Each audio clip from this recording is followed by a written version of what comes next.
ওলট পালট হতে হবে। আমাদের বুঝতে হবে, জানতে হবে, ধরতে যদি হয় সকাল সকাল গোবিন্দ চরণ ধরো। শিশুকালে কৃষ্ণ ভজে কৃষ্ণ পাবার আসে, যৌবন কালে কৃষ্ণ ভজে আসে বা না আসে, আরে বৃদ্ধকালে কৃষ্ণ ভজে জমেরও তর আসে। তাহলে মা সকাল সকাল ভজন করতে হবে, বেলা গড়িয়ে গেলে ভজন আর হবে না। কেন? মহাজনেরা বলছেন 20 ফুলে গোবিন্দ সেবা হয় না। কি গো মাইরা, 20 ফুল দিয়ে গোবিন্দ পূজা দিতে পারবে? 20 ফুল তোলাও নিষেধ, 20 ফুল গোবিন্দ চরণের সেবায়ও লাগে না। আর 20 ফুল সম আমাদের দেহতত্ত্বে কোনটা বললো? বাল্যকাল, মানে একেবারে শিশুকাল। কি মাইরা, শিশুরা যদি ভাগবত আসরে বসে বা হরিবাসরে বসে, কীর্তনিয়ারা বা পাঠক ঠাকুররা যা বলবে ওরা কি হৃদয়ঙ্গ করতে পারবে? তা মহাজনেরা বলছেন ওটা 20 ফুল গোবিন্দ সেবায় লাগবে না। আর বাসি ফুল তো লাগবে না, ওটা আমরা সবাই জানি। কিমা গাছে ফুল ফুটেছে, ফুল পড়ে পড়ে গেছে ঝরে, সে ফুল আর সেবায় লাগবে? লাগবে না। আর বাসি ফুল সম আমাদের বার্ধক্য দশা, দন্ত পড়ে যাবে, কেশে পেকে যাবে, চামড়া আলগা হবে। স্নান করে ভোর ভোর যে ঠাকুর ঘরে গিয়ে আহ্নিক করতে বসবে, সে কখন আহ্নিক করতে গিয়ে বাবা ঘুমে ঢলে ঢলে পড়ে যাচ্ছে। অনেকক্ষণ সময় তো, ওই সময়ে ভজন হয় না, দন্ত পড়ে যাবে। হরিবল বলতে গিয়ে বাবা হবিবল হয়ে যাবে, ভজন হয় না। তাহলে ভজন হবে কোন ফুলে? আজকের ফোটা ফুল, মানে আজকের যে ফুলটা গাছে ফুটেছে ওই ফুল গোবিন্দ সেবায় দাও। আর ফোটা ফুল সম আমাদের যৌবন কাল। অমাইরা কোন যৌবনের কথা গোবিন্দ বলছে? ভজন করতে হবে যেদিন আমাদের 10টা ইন্দ্রিয় বাবা সতেজ থাকবে, মানে দাঁড়াবার শক্তি থাকবে, দুটো হাত গোবিন্দ সেবার কাজে লাগবে। যেদিন তোমার কর্ণ ভালো করে কৃষ্ণ নাম শুনতে পারবে, যেদিন তোমার জিহ্বা উচ্চারণ করবে ভগবানের নাম, যেদিন তুমি চোখে ভগবানকে দর্শন করতে পারবে ভালোভাবে, সাধুগুরু বৈষ্ণবের চরণ দর্শন করতে পারবে, সেই সময়টাকে বলছে তোমার যৌবন কাল।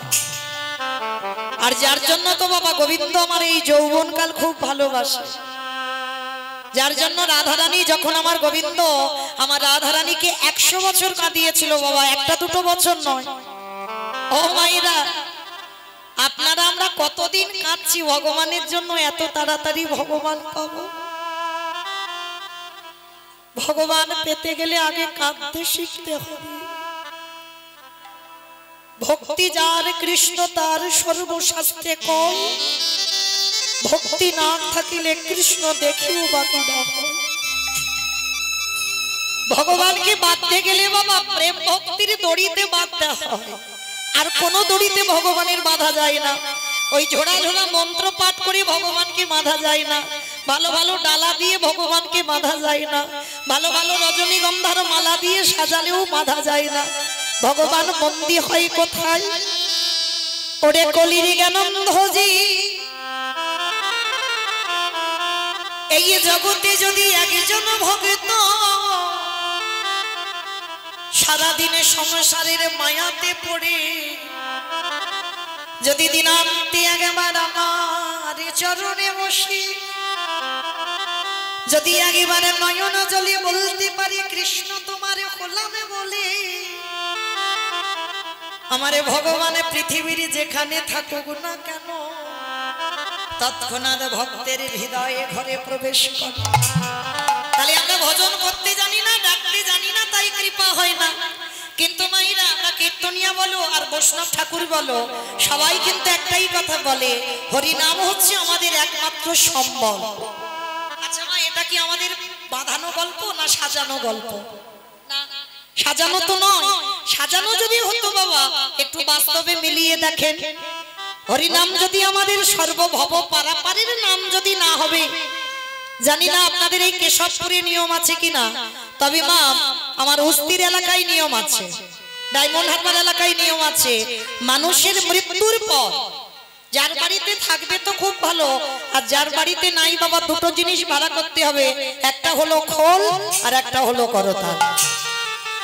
আর পিছনে বাজবে বলো হরি হরিবো, বলো হরি হরিবো। কি মাইরা আপনাদের কেশবপুরে বাজে তো বাহ, তাহলে একটু বুঝতে সুবিধা হয়। তাহলে এই জায়গাটা মা ভালো করে একটু খেয়াল করে দেখে। যখন আমরা লক্ষ্মী পুজো, কালী পুজো, সরস্বতী পুজো, দুর্গা পূজা, মনসা পূজা যাই পূজা করি না কেন, যেদিন ঠাকুর বিসর্জন হয় সেদিন তো বাবা ধুমধাড়াক্কা নাচ হয় আর ডিজে ডিজে বক্স বাজে। কি মাইরা আপনাদের এই কেশবপুরে হয় তো? বাহ, আমার এলাকায় মানে আমার উস্তির এলাকায়, এখানে তো অনেক মেয়েরা আছে উস্তির এলাকার মেয়ে, ভালো করে জানবেন এমন ধুমধাড়াক্কা বাজবে বাবা, অসুস্থ মানুষ যদি তাকে হার্ট এক্ষুনি ব্লক হয়ে গেল, তাহলে ভালো করে চিন্তা করে দেখেন, সেটাও তো মা। তাহলে মাকে যখন জলে ফেলতে যাচ্ছ, কত ধুমধাড়াক্কা বাজনা বাজাচ্ছ, নাচানাচি করে যাচ্ছ, আর যেদিন আমাদের দেহ বিসর্জন হবে সেদিন কি একটা লরিতে করে ডিজে বাজালে হতো না? কি গো মা, হওয়ালে হতো, তাহলে হওয়াচ্ছি না কেন? এই জায়গায় তো চৈতন্য মহাপ্রভু শিক্ষা দিলেন, ওরে কলিরিজি ভালো করে পিছনের দিকে একবার তাকা, যেদিন এসেছিলি সাথে কেউ ছিল না, আর যত আমার আমার করে রইলি, কৃষ্ণ ভজন করলি না, কেউ তোর সঙ্গী হলো না, তাহলে সাথে যাচ্ছে কে শেষের দিনে? এই হরি নামে যাবে।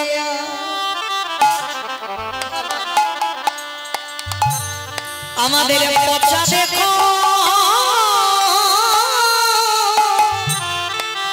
দেখো যা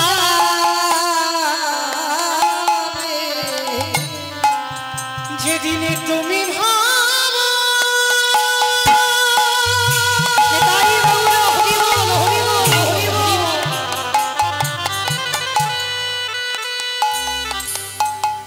যেদিনে তুমি ভাবা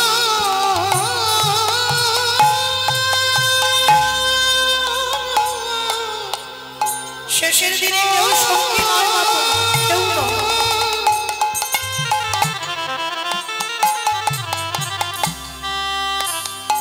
যেদিনে তুমি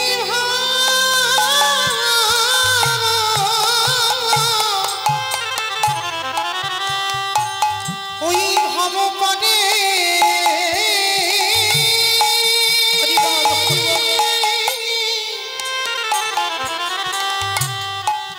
পদে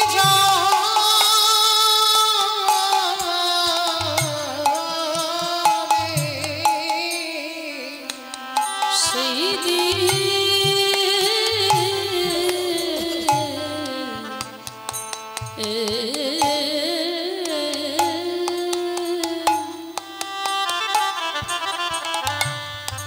সেই দিনে নামে যাবে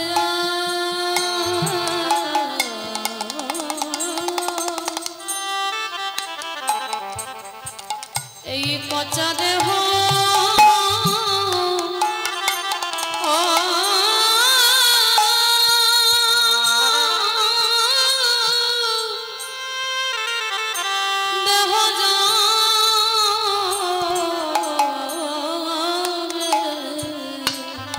সেদিন তোমার সঙ্গের সাথী ও ভাই কেউ থাকবে না, যেদিন বিষয়ে ছেড়ে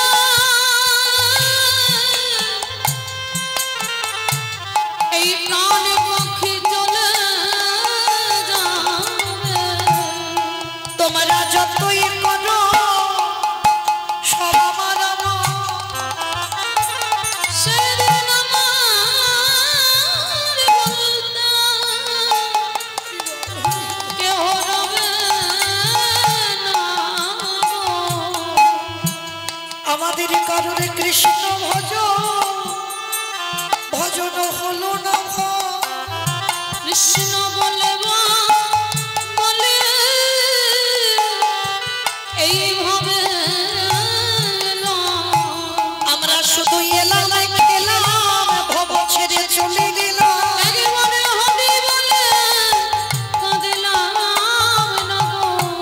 দয়াল আমার মতো পাপী আগে কেউ কোনো বলে এইবার উদ্ধার করো মোরে।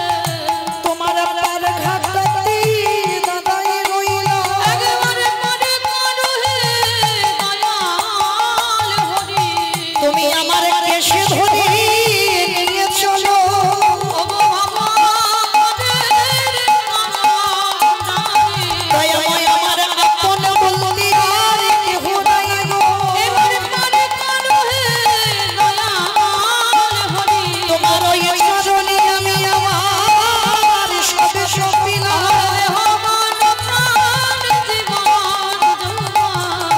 যেন চরণে ছাড়া ছড়া করো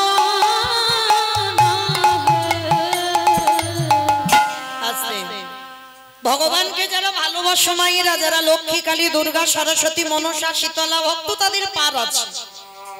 কিন্তু এখানে যারা কৃষ্ণ চরণের দাস হয়েছ, মানে কৃষ্ণ ভক্ত, তারা একটু তৈরি হয়ে থেকো মা, একটু তৈরি হয়ে থাকতে হবে। সারা জীবন মানে মরার আগের দিন পর্যন্ত তোমার কাঁদতে হবে। যারা কৃষ্ণ ভক্ত হয়েছে, যারা গৌর ভক্ত হয়েছে।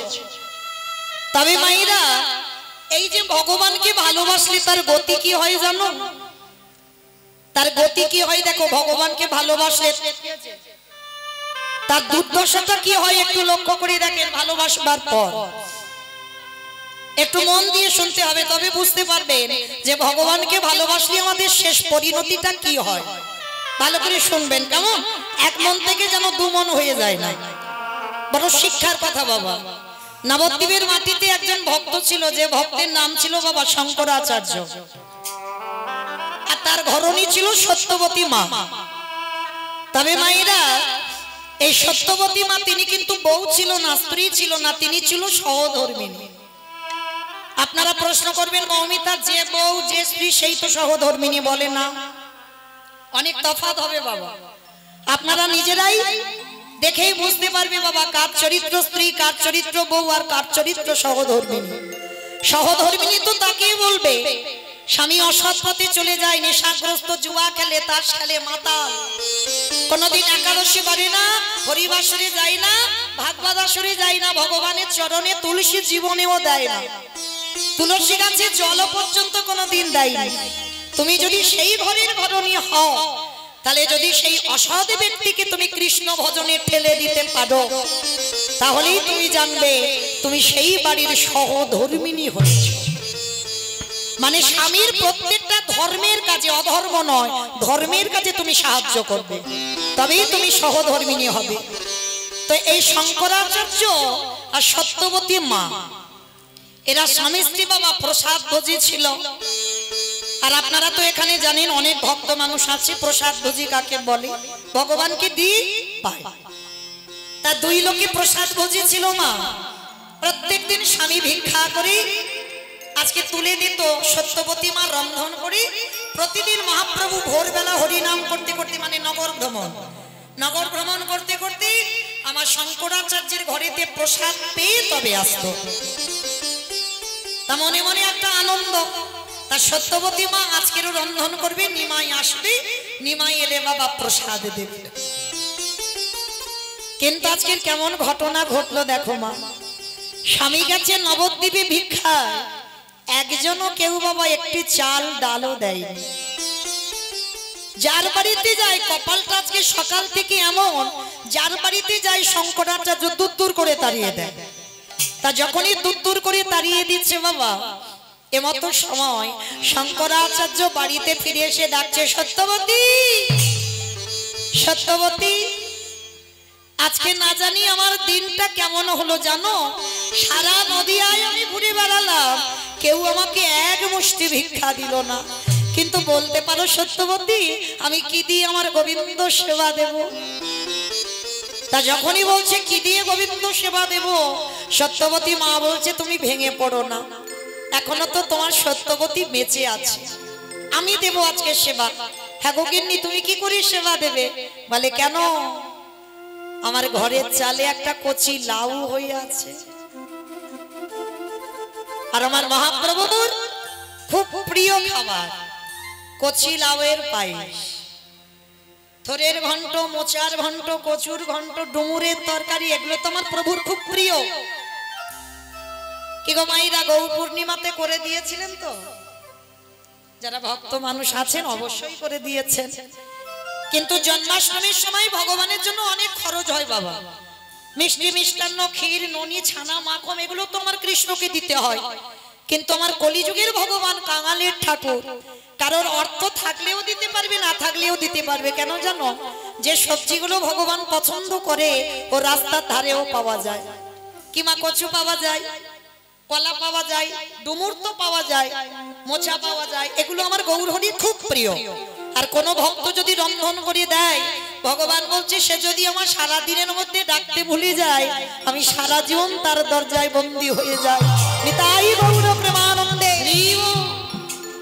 তো আজকে সত্যবতী মা বলছে তুমি ভেবো না স্বামী, আমার ঘরের চালেতে একটা কচি লাউ হয়েছে, আর জানো আমার নিমাইয়ের তো কচি লাউয়ের পায়েস খুব পছন্দ।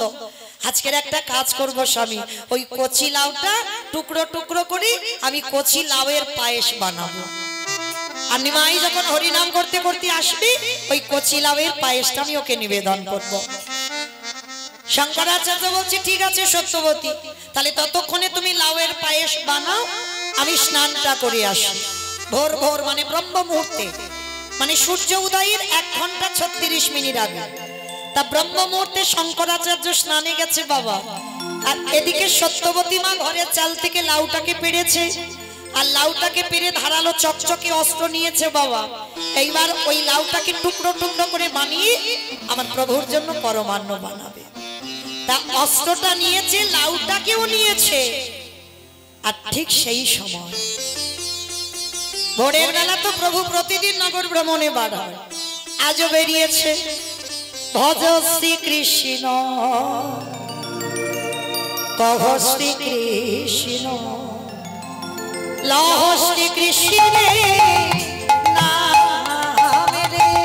ভজ শ্রী কৃষ্ণ কহ শ্রী কৃষ্ণ লহ শ্রী কৃষ্ণের নাম রে। দাদা ভক্তরা সবাই হই হই করে উঠেছে, ওই নাম আমরা কেউ বলবো না। তা প্রভু আমার বলছে হাই ভগবান, কেন তোমরা নাম করতে বাধা হচ্ছ কেন? নাম করবি না কেন? বলে না ঠাকুর ওই নাম আমরা করব না, ও নাম করবার দরকার হয় তুমি করো, আমরা কেন ওই নাম করতে যাব? কি গো আমরা তো কলির মানুষ, তাহলে কলির মানুষ নামটা কি করব? কই একবার হাত দুটো তোলো তো দেখি সবাই, যাদের যাদের হাত আছে সবাই, যাদের নাই বলবো না, যাদের আছে তোলো একবার। কারণ যে গানটা গাইছি আমরা সবাই তো জানি, কেমন? আমি আগে করব, তারপরে আপনারা সবাই বলবে, কেমন? ভজ গৌরাঙ্গ কহ গৌরাঙ্গ লহ গৌরাঙ্গে নাম রে। বলো জোরে আজে ভজ গৌরাঙ্গ কহ গৌরাঙ্গ লহ গৌরাঙ্গে নাম রে। বলো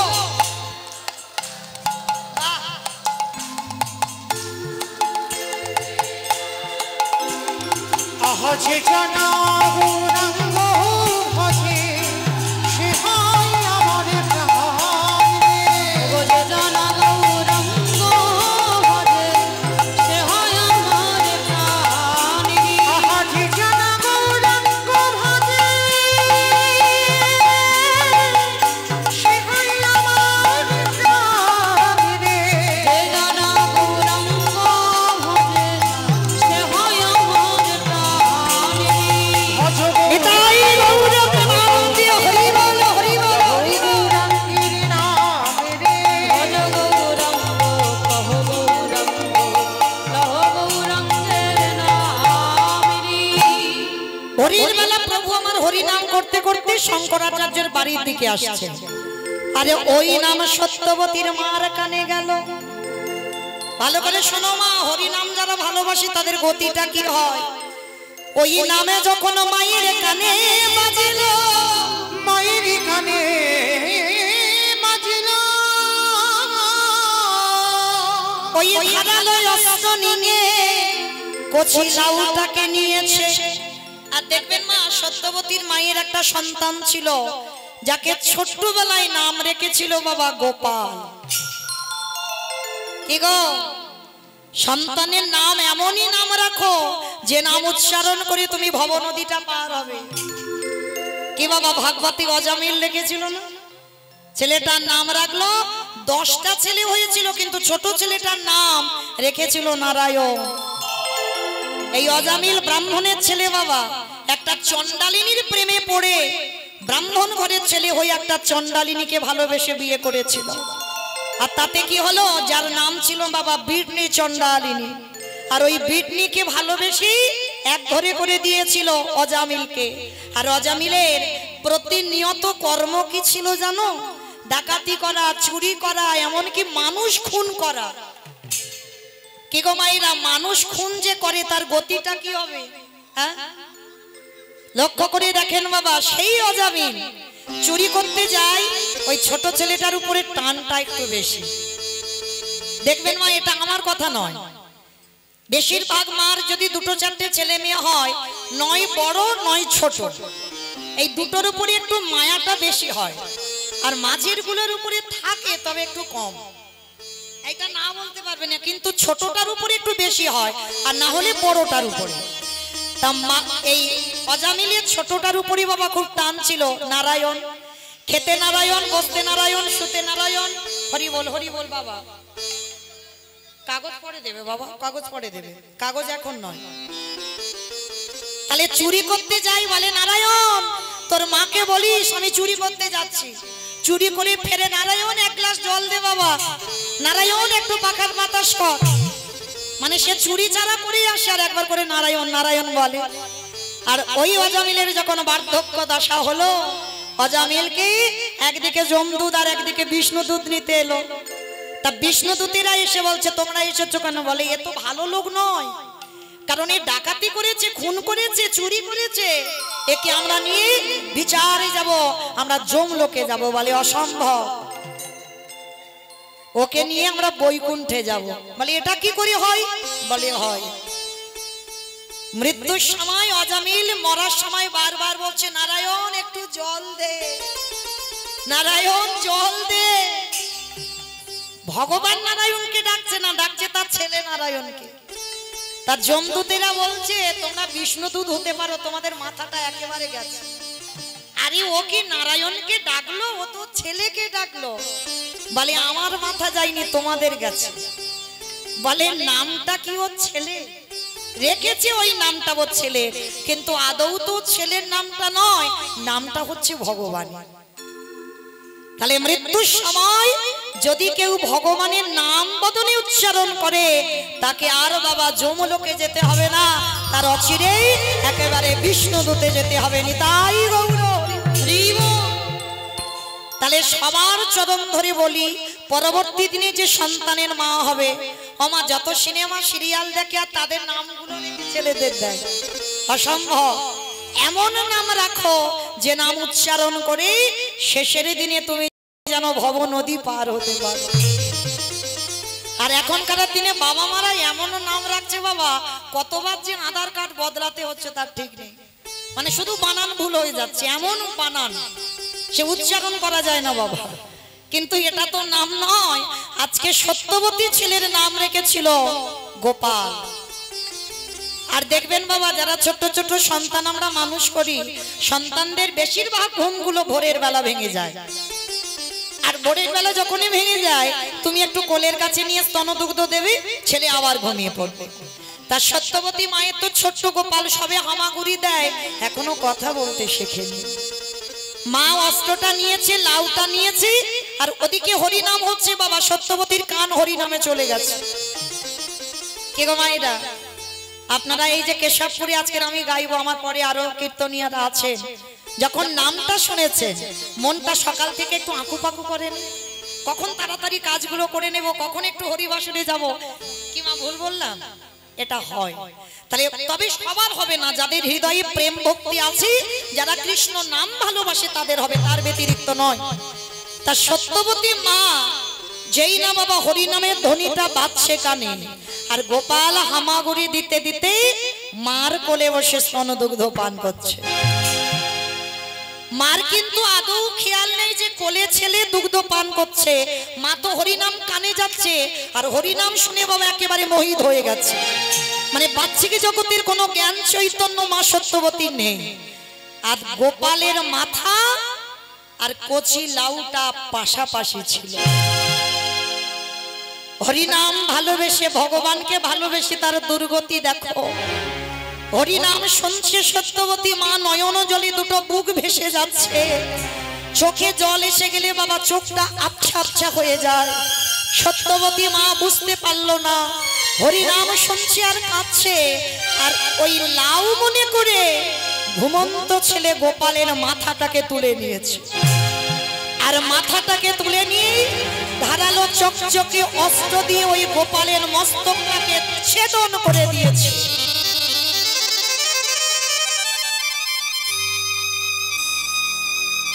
যখনই গোপালের মাথাটা ছেদন করে দিল, মা তখনও জানে না সর্বাঙ্গ রক্তে রক্তাক্ত হয়ে গেল।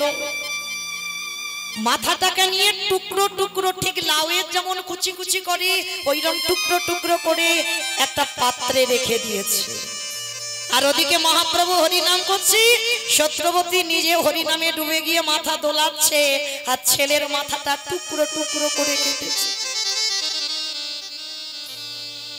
শঙ্করাচার্য এদিকে ভোরের বেলা স্নান করে সবে উঠানে পা দিয়েছে, পা দেওয়া মাত্র চমকে উঠে,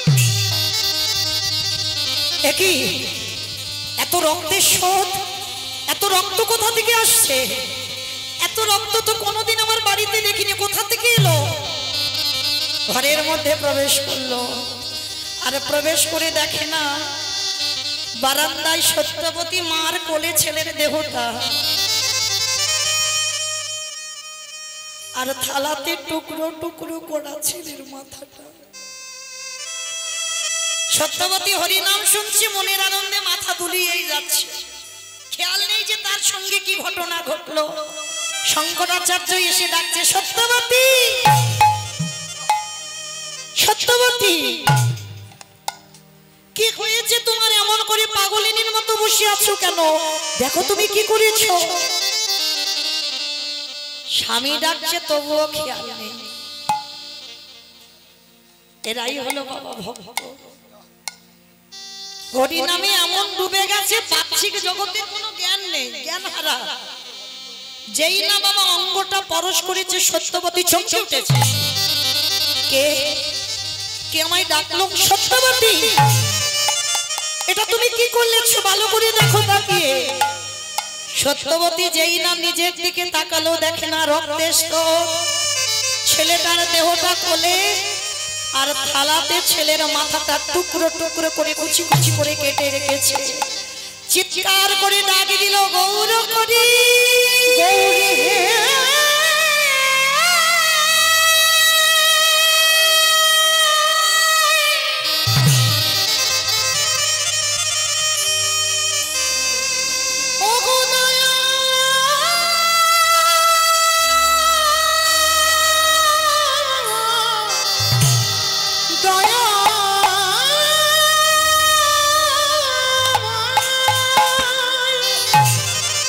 এটা তুমি কেন করলে?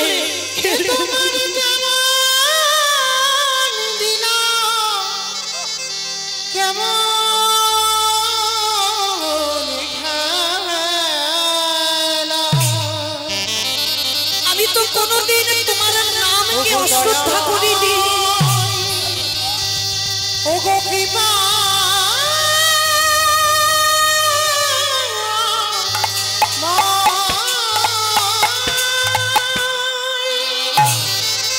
পাগলিনী হয়ে মা চিৎকার করে করে কাঁদছে।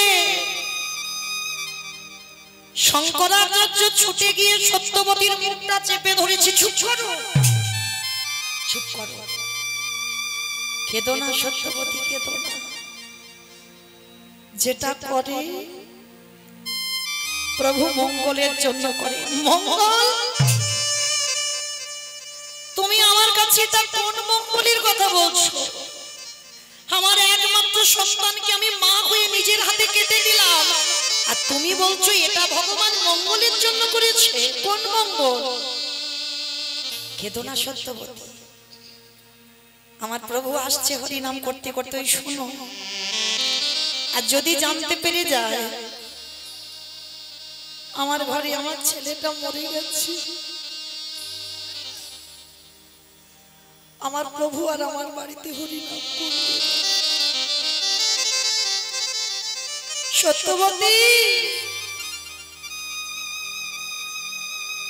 আমার সন্তানটা যে মরে গেছে ওই শোক আমি সহ্য করতে পারবো, কিন্তু আমার বাড়িতে যে একদিন হরিনাম হবে না,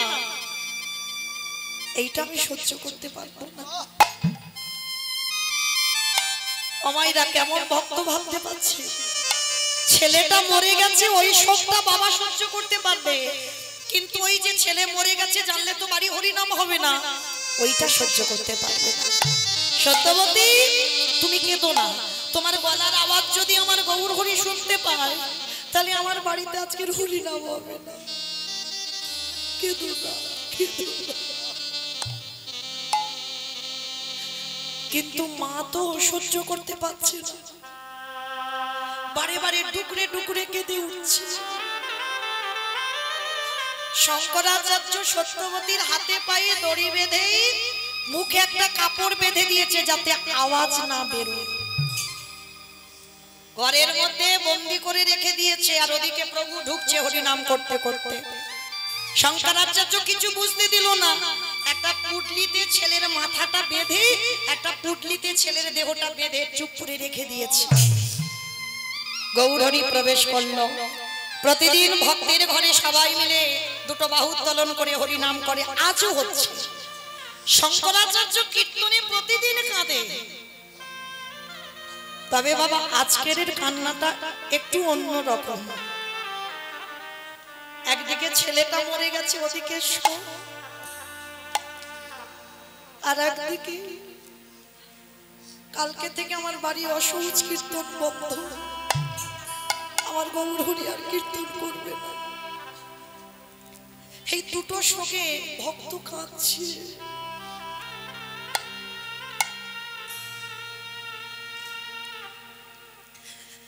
যখন দুটো শোকে ভক্ত কেঁদে উঠেছে, গৌরহরি প্রশ্ন করলো, শঙ্করাচার্য বলো না গো, তোমার বাড়িতে কি কোনো অমঙ্গল ঘটেছে? ভগবান তো সব জানে, বলো না তোমার বাড়ি কি কোনো অমঙ্গল ঘটেছে?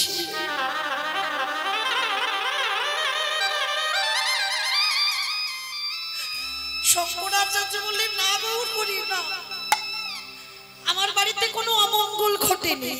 কারণ যার বাড়িতে এমন মঙ্গলময় হরি, তার বাড়িতে কোনোদিন অমঙ্গল ঘটতে পারে? কিছু ঘটেনি। কিন্তু শঙ্করাচার্য প্রতিদিন আমি কীর্তন গাই, কোনোদিন আমার কীর্তনের তাল ভঙ্গ হয় না। প্রতিদিন কীর্তন গাই, কোনোদিন আমার গলা থেকে বনফুলের মালা ছিঁড়ে যায় না। তবে আজ কেন জানি না তোমার বাড়িতে এসে মনে হচ্ছে কিছু একটা দুর্ঘটনা ঘটেছে। না প্রভু, কিচ্ছু ঘটেনি, বলছি তো তুমি হরিনাম করো। কারণ প্রভু জানতে পারলেই হরিনাম বন্ধ হবে, সেটা সহ্য করতে পারবে না। বারবার বলছি প্রভু কিছু হয়নি, কিছু হয়নি, কিন্তু অন্তরে জানি ভগবান অন্তরের কথা জানে। এদিকে সত্যবতী মায়া ঘরের মধ্যে থেকে বসে বসে নয়নে জলে কাঁদিয়া বলে, গৌরী গৌরী হে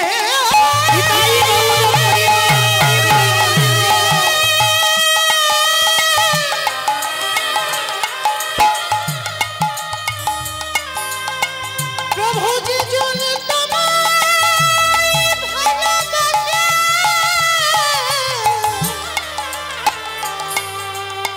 বলো বলো এমন ভাবে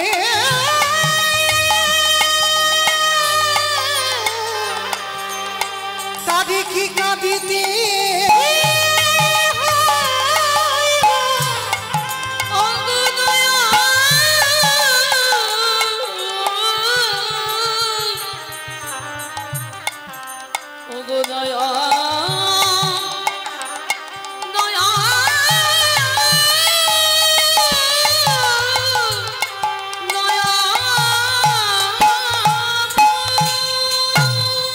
ও তোরে সোনা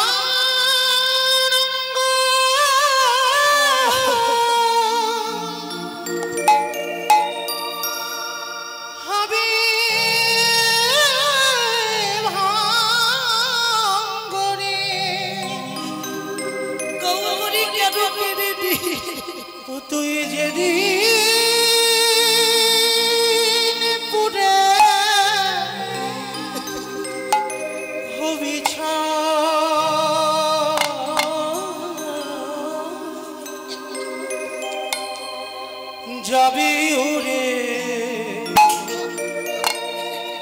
ওই নীলাকাশে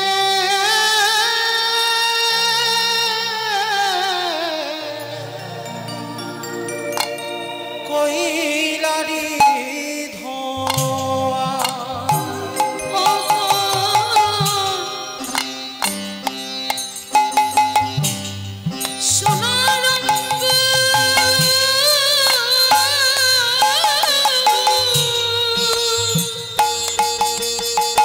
ফিরিয়ে দাও আমার সন্তানটাকে হবে ভঙ্গরে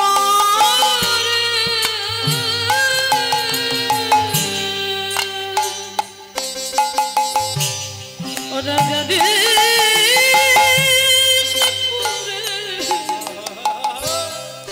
হবে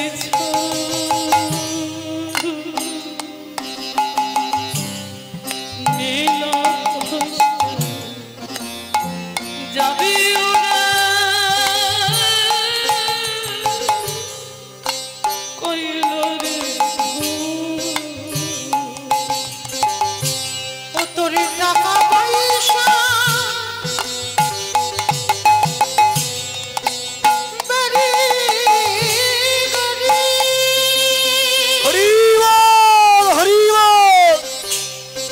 রইবে মনে তোর জমি বাড়ি রে। ও তোর টাকা পয়সা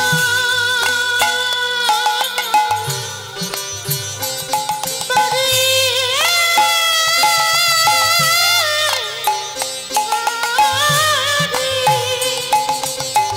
ওরে রইবে পরে জমি নাডে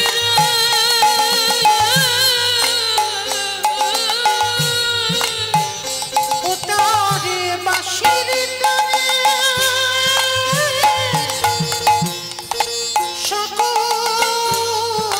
সকল ছেড়ে তরে বাঁশির গানে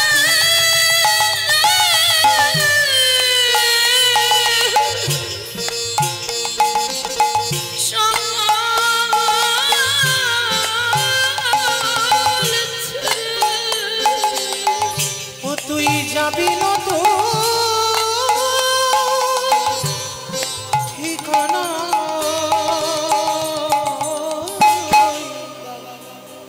নীল আকাশ নিতাই গৌর প্রেমানন্দী হরি বল হরি বল হরি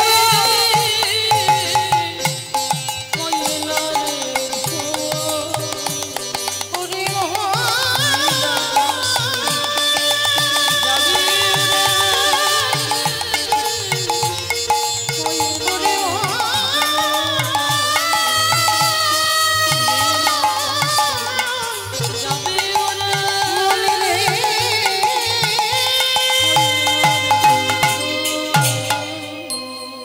নয়নের জলে কাঁদিয়ালে বলে গৌরে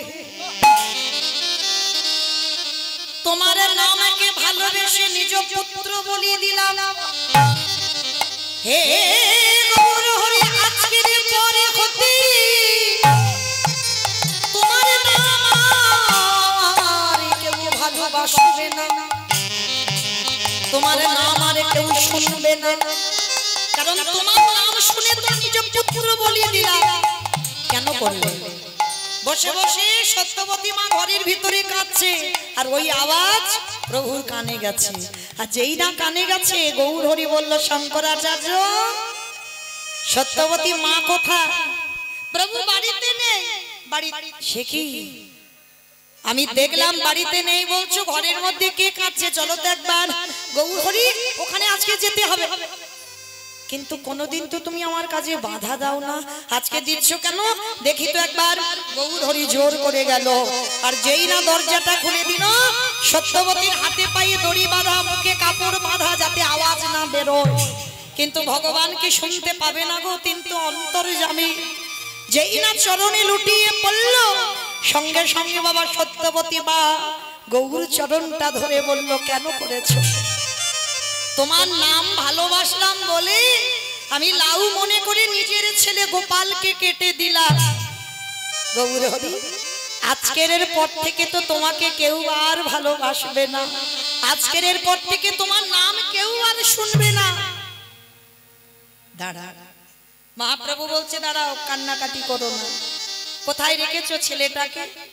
গৌর হরি, সাদা পুটলিটা বাঁধা, টুকরো করা হয়েছে, লাউয়ের যেমন টুকরো হয়, টুকরো টুকরো করে থালাতে রেখেছে।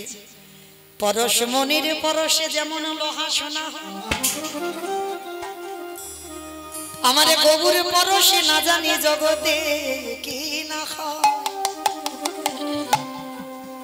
যেই না গৌর হরি আমার পরশ করলো, ওই পরশ করার সাথে সাথে ছেলের মাথাটা জুড়ে গেল, দেহটা জুড়ে গেল। এইবারে গৌর হরি আমার বদনটা ছেলেটার শ্রবণে নিয়ে গেছে, মানে কর্ণে। আরে কর্ণের কাছে গিয়ে ডাকছে গোপাল রে, ওরে আয় আয় তোর মায়ের সঙ্গে দেখা করে যা। অমাইরা ছেলেটা যেন ঘুমিয়েছিল, যেই না দেখেছে ছেলেটা উঠে বসেছে। মরা ছেলে, টুকরো করা ছেলে, যেই না উঠে বসেছে, যে ছেলে কথা বলতে পারতো না গৌরের কৃপায় কথা বলছে। প্রভু